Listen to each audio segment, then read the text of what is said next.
Привет. C'est le mot qui signifie salut en russe et c'est le mot que vous connaîtrez déjà non seulement lire mais aussi écrire à la fin de notre troisième leçon de russe.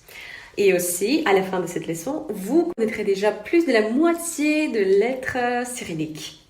Et j'espère que vous restez toujours motivés parce que c'est la chose la plus importante pour l'apprentissage. Et commençons. Et nous commençons par une nouvelle voyelle qui, comme vous vous en souvenez, j'espère, peut être accentuée. C'est une voyelle I. Regardez l'écriture, notez-la. De nombreux étudiants étrangers s'en souviennent comme du N latin à l'inverse. Mais faites attention à la lettre minuscule, c'est la même que la majuscule. Par exemple, I dans le mot riz. Riz. Mais faites attention, I peut être non accentué comme dans un mot vino. Vino. Ou il peut être accentué comme dans un mot taxi. Taxi. Et maintenant, nous n'aurons plus que des consonnes. Et nous commencerons par une semi-consonne, quelque peu inhabituelle pour vous par écrit. C'est I bref. Cette lettre s'appelle I bref. C'est comme I, mais avec une sorte de tiret en haut. Par prononciation, c'est comme I tréma en français, comme le Y dans un mot Thaïlande en français. Par exemple, dans les mots maï, maï, ou Kitaï, Kitaï. Cette lettre sert généralement de lettre supplémentaire. Mais dans certains mots d'origine étrangère, elle peut apparaître au début, comme yoga. Yoga. Mais ce n'est qu'un tout petit nombre de mots. Consonne suivante, c'est B. Faites attention au B minuscule. Notez-le et entraînez-vous. Par exemple, dans le mot banque. Banque. La consonne suivante, G, comme dans le mot guide, guide, ou dans le mot galava, galava. Ici, vous avez probablement une question. Pourquoi je prononce galava alors qu'il est écrit golova?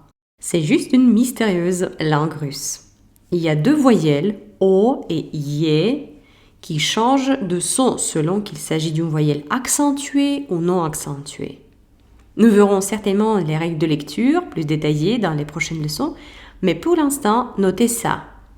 O se prononce comme A lorsqu'il n'est pas accentué. Regardons un exemple pour que vous compreniez à coup sûr. Galava. Ici, la syllabe accentuée est va, la dernière syllabe. Alors, les deux premiers O seront prononcés comme A. Galava. Encore un exemple. Malako. Malako. Le lait. De la même manière, c'est le dernier O qui est accentué. Il est prononcé clairement O. Et les deux autres O se prononcent comme A. Ça fait malako. Malako. Ne vous inquiétez pas, là pratiquement qu'au début c'est déroutant, mais en fait ça s'apprend assez vite. Mais cela souligne une fois de plus l'importance de prêter attention à la syllabe accentuée en russe. Mon conseil ici, prononcez-la même pour la première fois très clairement, comme si vous étiriez la syllabe accentuée un peu plus longuement que le reste des lettres, en disant galava et malako. Donc vous vous entraînez beaucoup plus vite, croyez-moi, cela a été testé sur beaucoup d'étudiants. La consonne D, comme dans un mot dom, ou bien un mot data. Au début, beaucoup ne réussissent pas ou prennent simplement beaucoup de temps à écrire la lettre D. Cela demande de la pratique, sans doute. Au fait, écrivez dans les commentaires si vous voulez que je vous montre dans la vidéo comment les Russes écrivent ces lettres. Êtes-vous intéressé? Pour réviser les lettres que vous venez d'apprendre, voici un bon exercice de la méthode Larousse. Vous verrez des mots composés de lettres que vous connaissez déjà. Répondez aux questions. Les bonnes réponses seront après l'exercice. Pour retirer de l'argent, vous allez à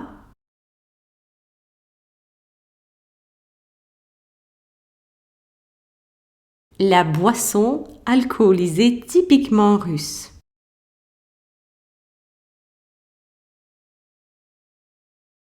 Laquelle de ces villes ne se situe pas en France? Et voici les bonnes réponses. Je suis vraiment curieuse combien vous avez répondu correctement. Et ajoutons maintenant encore 3 consonnes. La première est une consonne Z qui s'écrit absolument comme le chiffre 3. Par exemple, dans un mot Zont. Zont. Deuxième consonne, c'est L. Écrivez-la et entraînez-vous à écrire un mot slova. Slova, qui veut dire justement un mot mot. Enfin, la troisième consonne, c'est P, comme dans un mot papa. Papa. Ou dans un mot que j'ai promis au début. C'est le mot привет. Привет. Vous pouvez même noter les 2 phrases que nous disons le plus souvent en Russie lorsque nous rencontrons une personne connue. Привет, как дела? Привет, как дела? Salut, comment ça va? Maintenant, nous sommes déjà assez proches de connaître l'alphabet entier. Nous allons certainement réviser toutes les lettres et mots appris, mais si vous n'arrivez pas à apprendre tout seul et vous avez besoin d'une approche plus individuelle, n'hésitez pas à m'écrire. Nous pouvons organiser un ou plusieurs cours individuels et je vous aiderai. Les cours privés sont toujours plus efficaces. Et maintenant, je vous dis Paka. Paka. C'est pour dire salut, à bientôt lorsqu'on part. Paka paka.